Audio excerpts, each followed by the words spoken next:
Hello YouTube, Reseller Mom here. Welcome to today's video. Today I'm going to talk about packing up shoes. This is just going to be a quick little video on packing up shoes because I've got some shoes that I've been working on here. I've got this pair and this pair. So I want to show you kind of how I do my box shoes and then how I do these types of slippers or flip-flops types of shoes. So let's get started.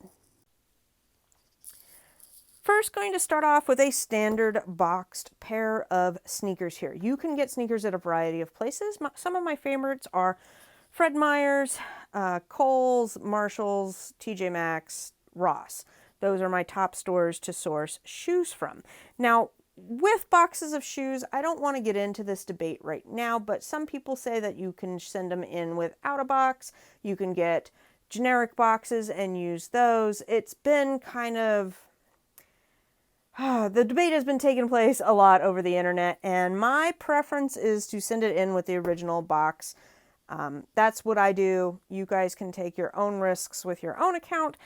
It does, when I'm outsourcing, there are a lot of stores that will rip off the lid of the box when they go onto clearance, and I do not get those. If it's got a ripped lid or any major damage to the box, I will not get it because the box has been compromised. Now, when you get your shoes, a lot of times they're going to come with a tag on it, and a lot of the stores such as Marshall's, TJ Maxx are going to have a tag that has a bunch of garbly-gook numbers on here that is what's on your receipt. So if you get an inauthentic case, how do you prove that that UPC code was with that code on the receipt? What I do is I take the shoe out that has that tag on it. I take a picture next to the UPC showing both the tag, the shoe, and the UPC code on it, and then I file those electronically by month on my computer. So I've got a traceable, I can trace all of my items that come from those types of stores. I do it not just for shoes, but for anything that comes from a Ross, Marshall's, TJ Maxx. Kohl's uses the UPC number, so we're good there. Okay, next issue you may have when it comes in. There might be a number at the bottom. Now, I've already removed these from this shoe here, but if they wrote the price on the bottom of the shoe, you can go ahead and get that off. It's fairly easy. My preference, and my way is not the only way, I'm just giving you guys some options here, is to use Sprayway Gel Power Goo Gone here. So I take a little bit of Goo Gone, rub it on there. It gets rid of the I believe it's Sharpie or magic marker. And then I use Sprayway Glass Cleaner. I spray this onto a rag and I wipe off any residue of the Goo Gone.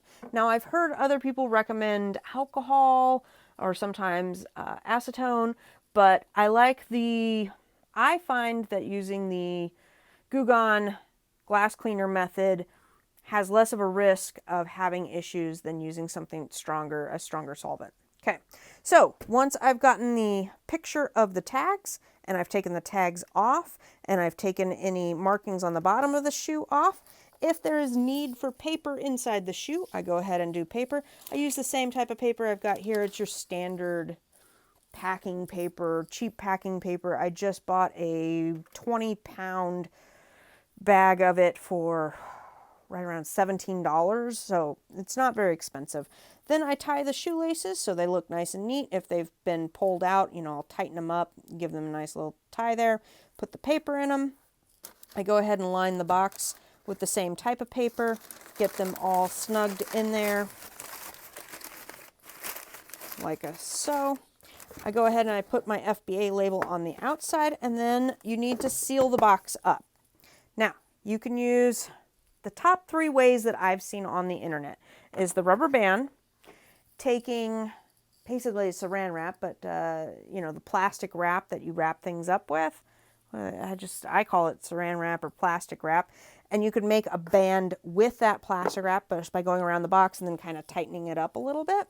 Or you can poly bag the box. I've done all 3 ways. My preference is using a rubber band. These rubber bands are linked in my Amazon Associate link down below. I have a little Amazon Associate store that links all the common things that I use.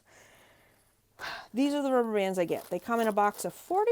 They are size 107, 7 inches. by 5/8 inches. And I find that they have fit around some pretty darn big boxes all the way to small boxes as well. So I stand it up. This is going to be a little hard to see and do while on camera, but I just get my rubber band around the box like that, and voila, it is sealed up, ready to go, ready to be packed. So it's got the FBA label on it. The shoes are nice and neat in there. Packing paper has been added if it doesn't come with tissue paper. Always double check the sizes and make sure you're sending in a left shoe and a right shoe. That should be pretty standard there. And yeah, everything's all wrapped up, nice to go. Okay, next up, I want to show you the deer foams. So hold on one second. Let me get a poly bag out.